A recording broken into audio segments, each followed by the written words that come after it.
Okay, let's go back to Victor here now. Another big game, Detroit and Washington, the second of the two number one seeds that are on this weekend's card, both playing on Saturday, by the way, which means they're looking for some big ratings in the television with both of these number one seeds. Victor, what do you see happening up and down wise in this Washington Detroit matchup?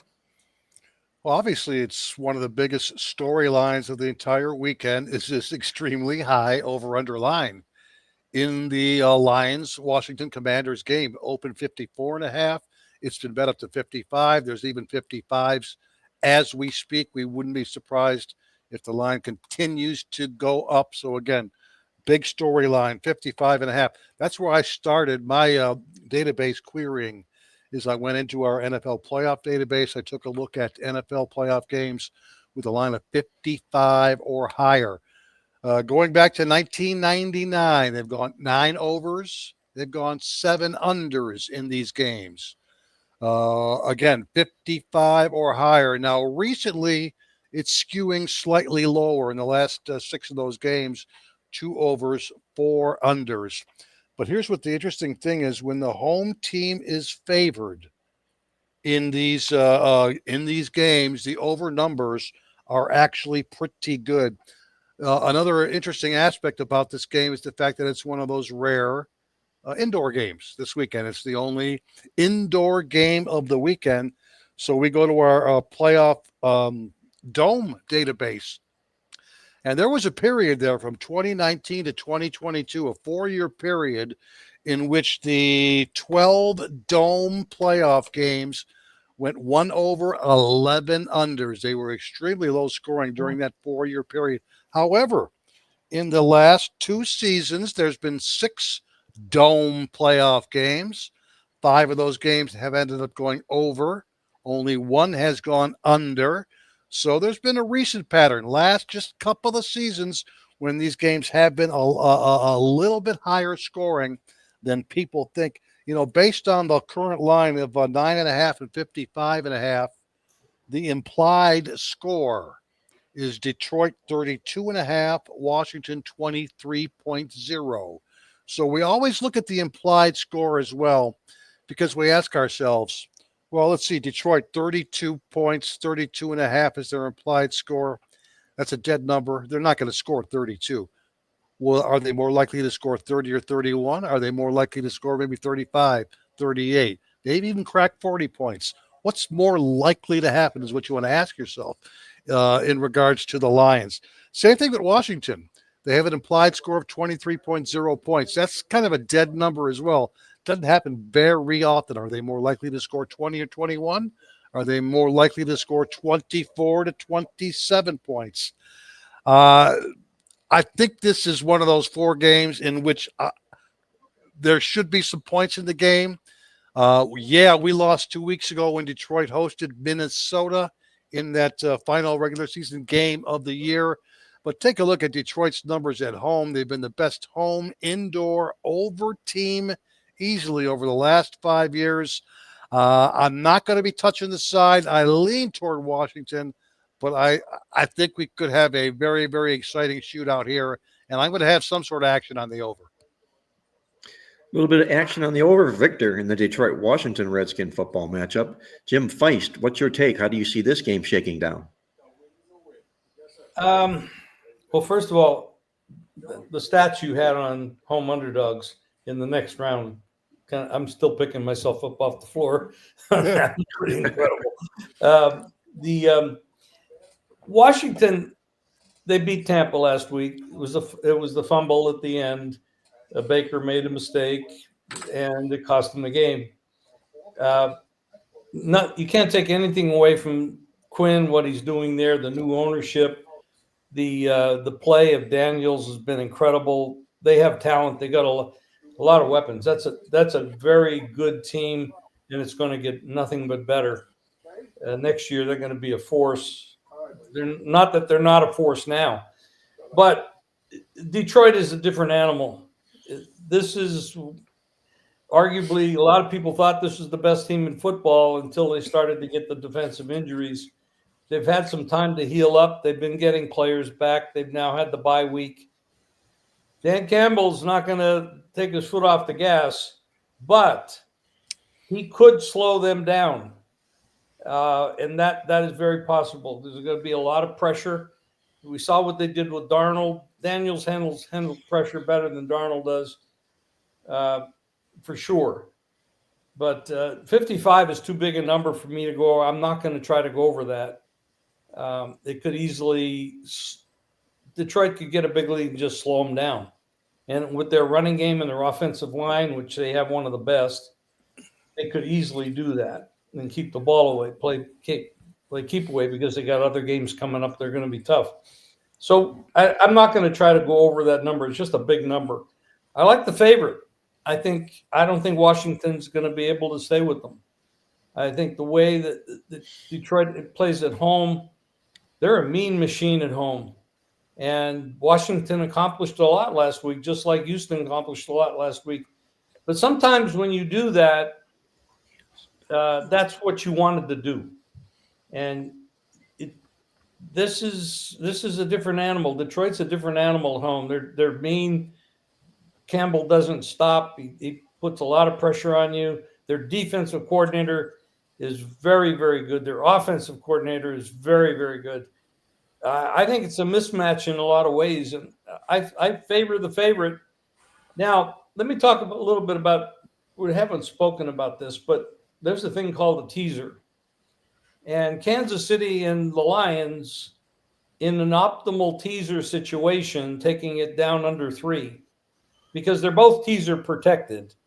And Andy could probably explain that better than I can. But that's basically putting a number up that makes it hard to get down under the 3. I suggest those two teams in a teaser is a very, very, very strong play. I like the thinking there, Jim. 2 number 1 seeds at home, teasered under 3. That sounds like a real nice recipe for success. I'm not a big teaser guy, but it sure opens my interest up. I can tell you that. Wow, nice stat there, Jim. Okay, let's move on. Andy, what's the name they call that? The optimal teaser? Is it a Wong teaser? Yeah, the Wong teaser, right? WONG, right? Right. That's what that is. It's crossing numbers, the live numbers. You know, 4, 7. It's 2, 3, 4, 7, 8. Right. If so, Crossing, you try to get your teaser to pass those numbers so you don't get into that situation. Very good, Jim. We're gonna put you down for that 2-team teaser here on the show, just on record. Well, I might add another team. Okay. Oh, you may have a 3-teamer. Okay. Well, but we have to wait till we cross over to the colleges. Okay. There we go. Okay. With that, Tony Mejia, what do you think happens here? Lions, Commanders.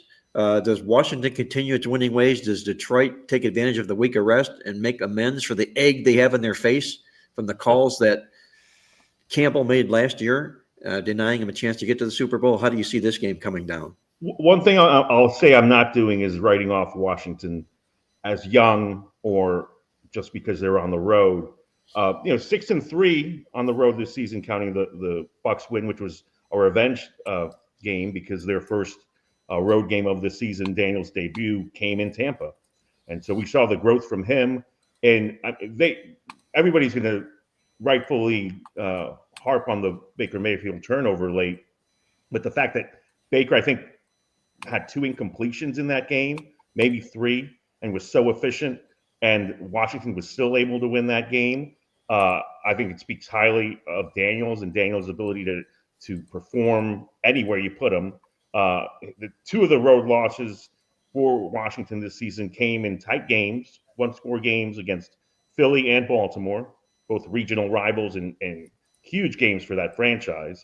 So he's really stepped up. And a stat that Pro Football Focus put together, 9 of 10 on passes of 10 plus yards and 2 touchdowns, and a perfect quarterback rating against Tampa Bay. So he was not just thinking and dunking. That being said, this is an Aaron Glenn-led defense that has gotten it done with duct tape and smoke and mirrors often because of all the injuries that they've suffered. And they got back Alex Anzalone, which is a big deal for the middle of that defense. They got him back for the Minnesota game, and he made a significant impact. One of their top corners, Terry and Arnold, was hurt but apparently he's practicing and will be full go. So that's great for their defense. And then can Dan Quinn slow down Detroit offense that has been, among the NFL's best? I think the only way that happens is if Jared Goff has one of his, I won't say trademark because he's come out of them a lot, but his poor games where he's just slightly off, slightly inaccurate, making the wrong read, and then that would open the door. And I think Dan Quinn is capable with a defense that I believe at least one of us, me, and probably I got some backup, a defense that we called garbage early in the season because Washington on paper is not expected to be what they became defensively. I mean, they really did a sound job on that side of the ball. And, that's a credit to Quinn and that coaching staff. Coordinator is Joe Witt Jr., who I saw got a head coaching interview, which is his first. So clearly people are noticing a monumental test. I'm saying that if I go anywhere here, it's probably taking the points with Washington, and I lean towards the under simply because there will probably be an instance or two where Dan Campbell goes for it on fourth and fails. Even if he makes it, that continues a running clock. I think Jaden Daniels just proved that he's able to shorten games. He just did it to Tampa by converting on third and fourth downs. And while most people would say, well, if you're converting on third and fourth downs, doesn't that produce points? Not necessarily, because it increases time of possession. So slight lean towards the under and the Washington Commanders. Tony leans to the under and the Commanders in the football game. Andy Iskoe, what do you think happens between these two NFC, not rivals, but NFC playoff opponents this particular week? Well, when I look at this game, I like what I've seen. I liked what I saw out of Detroit in that game against Minnesota, a game that they had to have, a game that they felt they didn't really need to be in because they felt they'd have the division wrapped up by that time. And ironically enough, or interestingly enough, they thought their main opposition this year was not going to be Minnesota, but the Green Bay Packers. And yet there they were playing in a situation where they needed to win. And after a sluggish first half, they extended their lead against the Vikings 17-9, and then they added a couple of touchdowns late. But the defense played very, very well, despite being much maligned and having a lot of those issues over the course of the season. Now, Tony brought up a very good point, and part of it has to do with the improvement of the Washington defense throughout the season. And keep in mind, head coach Dan Quinn, well, his background is running defenses. I think he was They was in Seattle before he got the job in Atlanta. And so I wasn't surprised to see the team make strides, and the numbers back it up, over the second half of the season. So because of that, and because, we don't know how the Detroit defense will play, I don't know that they could play as well as they did against Minnesota, but I certainly think they can play better than they did in some of those high-scoring games that they had in the the middle third of the season, let's say, for example. So I kind of like the under as well. I think that's a big number. I can't really go over that number. And at the same time, and I was going to ask you this, Mark, because you're going to give us your thoughts in a moment as well.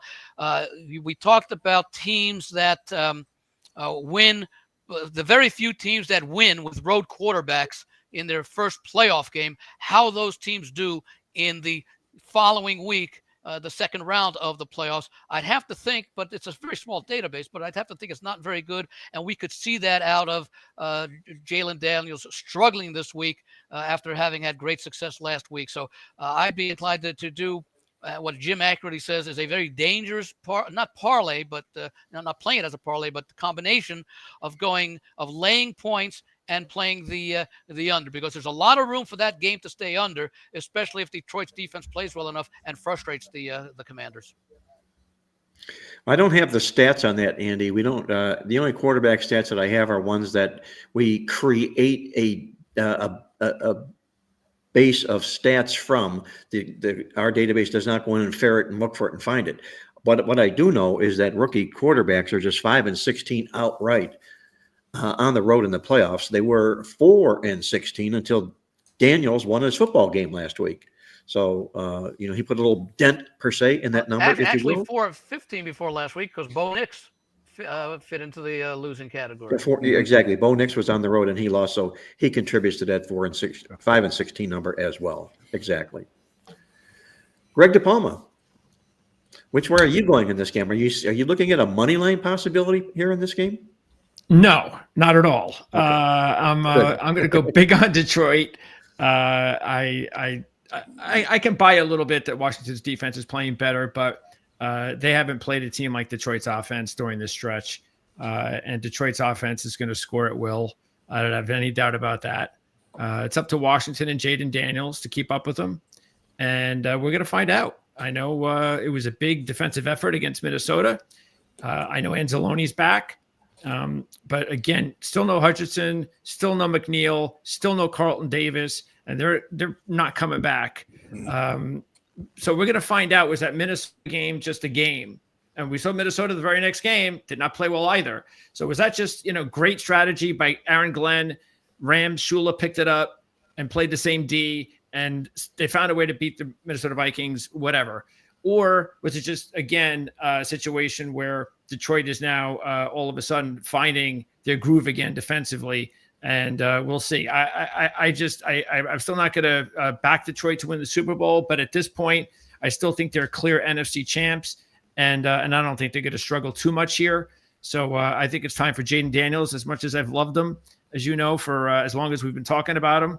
I think it's time for him to have a game that he's going to have to grow up and learn from, and he will. He's going to be a great quarterback, but I think Detroit will win this one. And if I was going to go with the total, I'd probably go with the over. And Detroit might score about, 75% or 80% of those points. There you go. I just sent a note that Montgomery, the running back for the Right. Lions, is coming back for this game. Yeah, he'll be in the mix. He's and they expect no drop off. He missed 3 games with the MCL.